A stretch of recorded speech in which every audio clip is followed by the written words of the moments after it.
Alors, je suis Gilberte Chung, Kim Chung, épouse, maman de 3 enfants.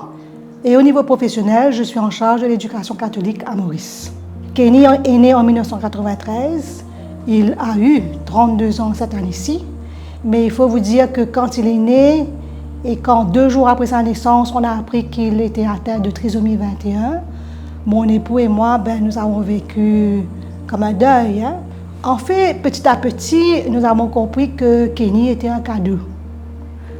Les premières années ont été vraiment merveilleuses.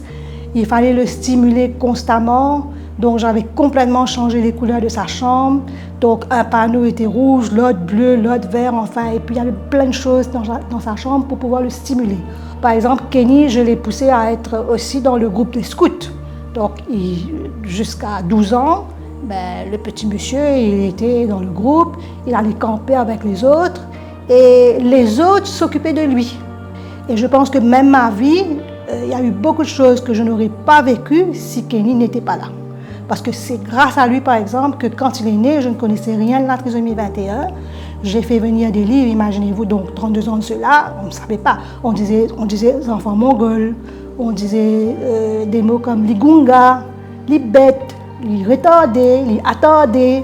Donc, nous avons pris les devants, j'ai fait venir des livres un peu partout, de l'Angleterre, du Canada.